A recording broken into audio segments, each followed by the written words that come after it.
Trip Kuto Vlogs with the gorgeous, fantastic, and fabulous Miss Mike.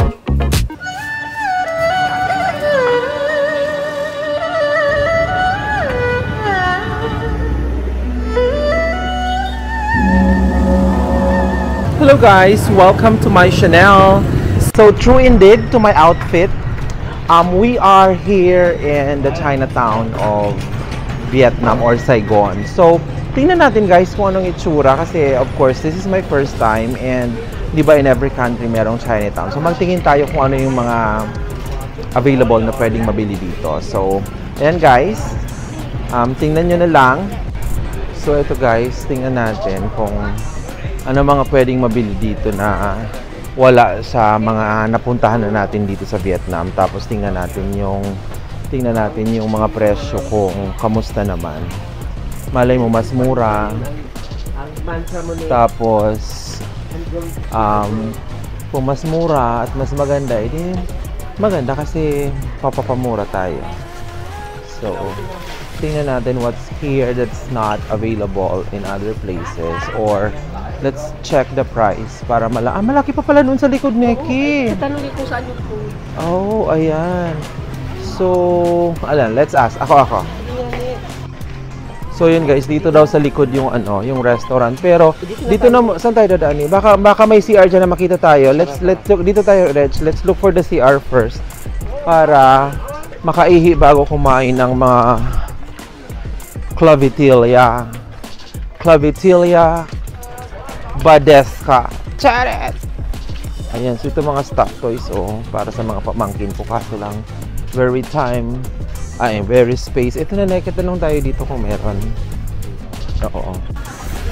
Ito guys, mga sandals and footwear. Naku, madaming mga nanay ang matutuwa dito kasi ang dami-dami. Bahala ka sa buhay mo. Magsawa ka sa kakapamili.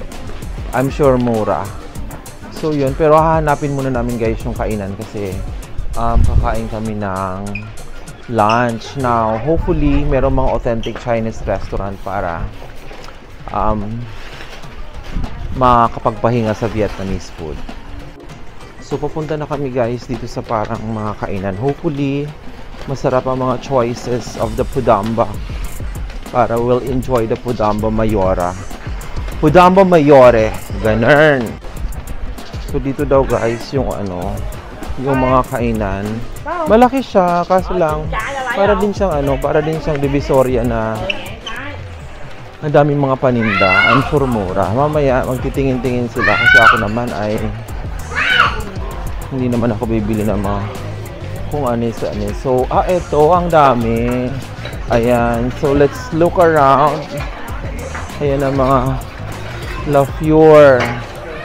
Tingnan muna natin dun bago tayo mag-settle dito sa kung anong gusto nyong ilala. Kung gusto nyo ng Lala Flores, Lala Montelibano. Ikot muna tayo. Let's look first. Tapos saka tayo mag-decide. Parang ito ni ang bongga kasi ang daming kumakain.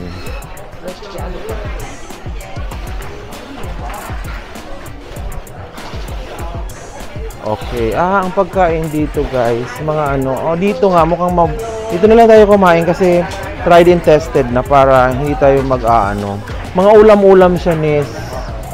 Dito na lang tayo.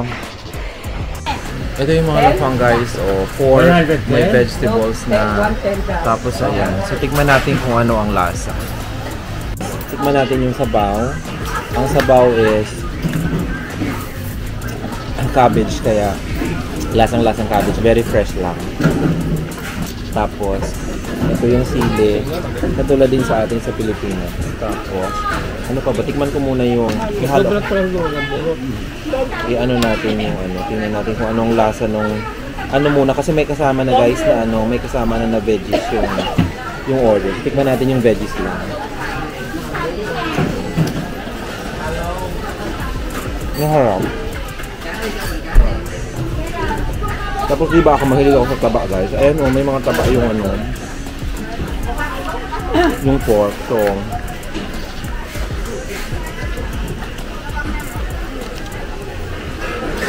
Ito nga. Harap to guys. Kalimot tayo. Harap yung ano? Harap yung pork? Okay.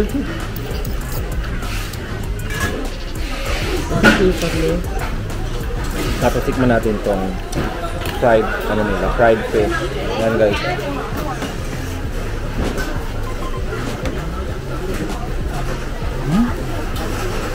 Ano guys, miss ko yung ganitong lasa ng mga pagkain sa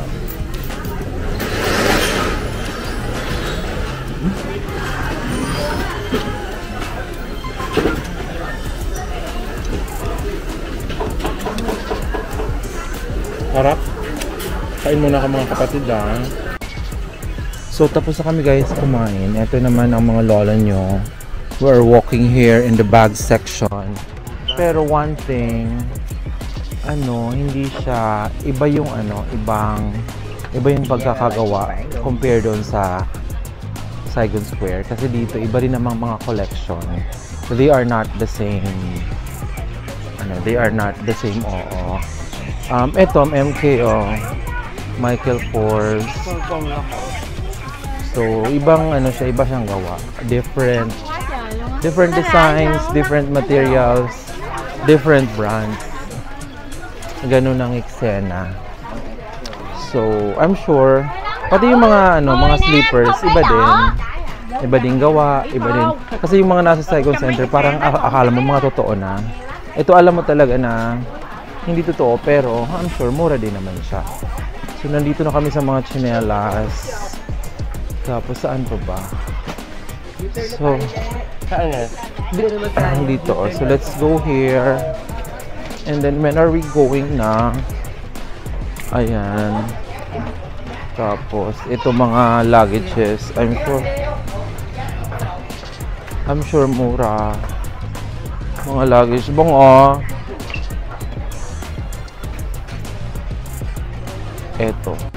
Ito naman guys, mga clothes. Ayan, nakikita mo yung Red Star sa taas pambata. Ito na yung mga pajama. Ayaw mo lang tumingin ng pajama?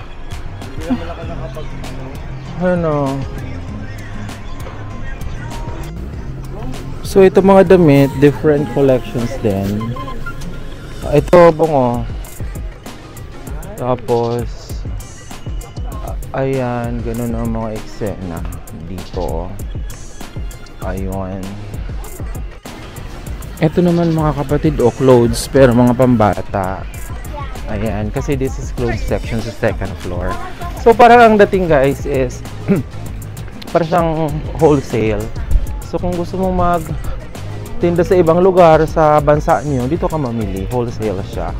Pero syempre, pwede ka rin naman bumili ng mga paisa-isa. Nakabili nga ako ng yung sando na butas-butas kasi ang init guys, ang init dito sa mga Thailand and Vietnam and all. So, kaya bumili ako ng sando na butas-butas kasi kailangan ko yun. Kasi hindi ko kinakaya yung init. Ganon. So there guys, pauwi na kami. Yun lang naman yung makikita nyo dito sa Binh Tai Market, the Chinatown of Saigon. Para siyang maliit na divisoria. Tapos wholesale. So kung sa mga businessman dyan na gusto magbibili ng mga madaming mga paninda ng wholesale kasi makakamura kayo. So ang dami doon. So maliit lang siya. Kaya mong ikutin in even 30 minutes. So nakabili ako ng dalawang sando na mga Saigon sando na ang ganda kasi ang init dito guys sa Vietnam. The places I'm going to like Thailand and Vietnam, ang iinit. So kailangan ko ng sando na yung maaliwala. So ito na muna guys, ito yung mga raspada ng lola nyo dito sa Saigon. I'm inviting you to subscribe to my channel para you can watch my rampa kung saan-saan. So I'm here right now in Saigon, but this weekend I'll be going to a province in a seaside. So aabangan nyo yun. So thank you so much for watching. Have a great day and God bless. Subscribe. Maraming salamat. Please follow and subscribe. God bless.